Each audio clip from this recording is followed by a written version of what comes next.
Assalamualaikum warahmatullahi wabarakatuh. Saya Taskia Emilia Marsha dari kelas 10N.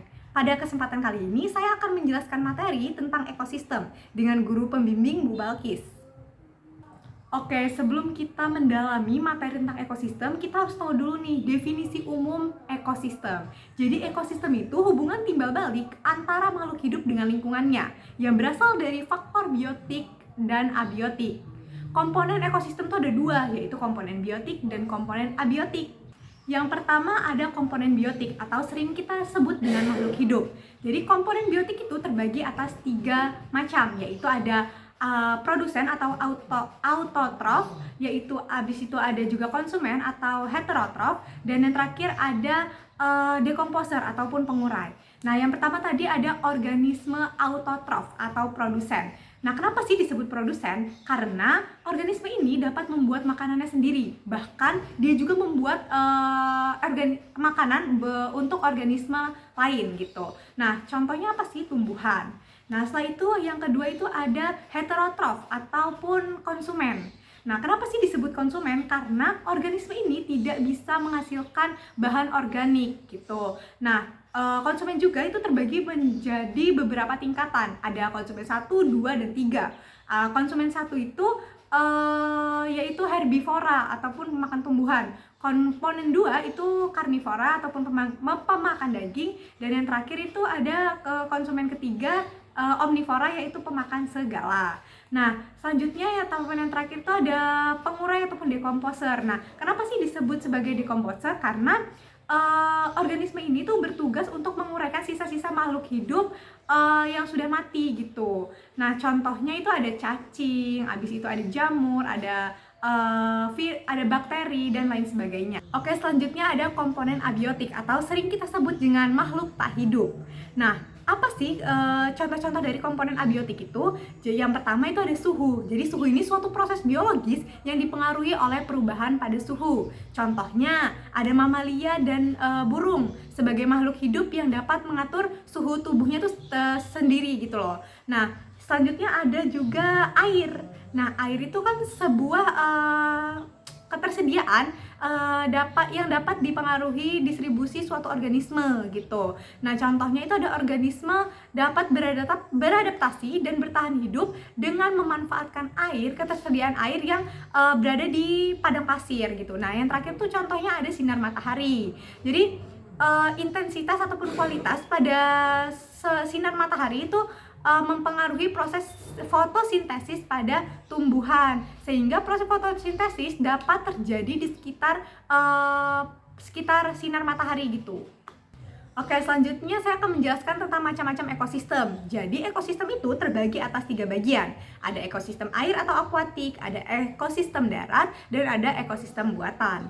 Nah, yang pertama ekosistem air. Jadi apa sih ekosistem air itu? Jadi ekosistem air ini ekosistem yang komponen abiotiknya tuh sebagian besar itu dipenuhi oleh air gitu. Nah, contohnya ada air tawar, air laut, sungai, pantai, estuari, dan lamun, dan masih banyak lagi.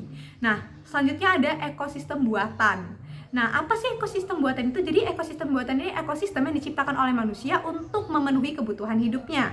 Nah, contohnya ada kebun binatang, pemukiman, bendungan, sawah, dan masih banyak lagi. Yang terakhir itu ada ekosistem darat. Jadi apa sih ekosistem darat ini? Jadi ekosistem darat ini ekosistem darat ini pertentuan zona dalam ekosistem darat itu ditentuin oleh temperatur ataupun curah hujan. Nah, jadi contoh-contoh dari ekosistem darat itu ada banyak juga, ada sawah, gurun, padang rumput, hutan hujan tropis, dan taiga, dan masih banyak lagi. Oke, selanjutnya itu ada materi mengenai pola interaksi dalam ekosistem. Nah, di sini saya akan menjelaskan mengenai rantai makanan dan jaring-jaring makanan. Jadi pasti kita di sini sudah sering banget mengenal apa sih rantai makanan, apa itu jaring-jaring makanan. Cuman di sini tetap saya jelaskan definisi secara umumnya gitu. Nah, jadi rantai makanan itu adalah peristiwa makan dan dimakan dari organisme pada suatu tingkat trofik ke tingkat trofik lainnya yang membentuk urutan ataupun arah tertentu. Jadi terus tuh juga ada 2 rantai makanan. Di rantai makanan itu terbagi menjadi 2, yaitu ada rantai makanan rerumputan sama rantai makanan detritus ataupun sisa, rantai makanan sisa gitu. Jadi rantai makanan rerumputan ini maksudnya nih rantai makanan yang awal mulanya itu dari rerumputan. Contohnya itu ada rumput, habis itu dilanjut dengan oleh belalang, dilanjut oleh tikus, dan yang terakhir itu ada ular. Nah, yang tadi itu ada rantai makanan sisa atau detritus. Itu maksudnya itu rantai makanan yang tidak dimulai dari rerumputan gitu. Jadi dimulai dari sisa-sisa. Contohnya itu ada serpihan daun-daunan, ada cacing tanah, ada ayam, dan yang terakhir ada manusia.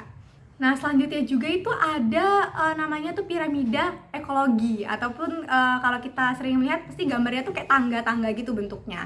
Jadi piramida ekologi ini tuh suatu organisme yang terlibat dalam rantai makanan, dapat berupa produsen ataupun konsumen. Konsumen tuh terbagi menjadi konsumen primer, sekunder, tersier, ataupun ada kuartener. Nah, organisme tersebut tuh organisme ini tuh menduduki tingkat trofik tertentu. Jadi produsen tuh biasanya itu di trofik pertama, terus itu yang trofik kedua itu ada konsumen primer, yang trofik ketiga itu ada konsumen sekunder, dan selanjutnya seterusnya tuh sama aja berurutan seperti itu. Oke, yang terakhir saya akan menjelaskan materi tentang simbiosis. Jadi saya ketahui itu simbiosis itu ada 5, yaitu ada mutualisme, ada komensalisme, habis itu ada parasitisme, amensalisme, dan yang terakhir itu ada netralisme.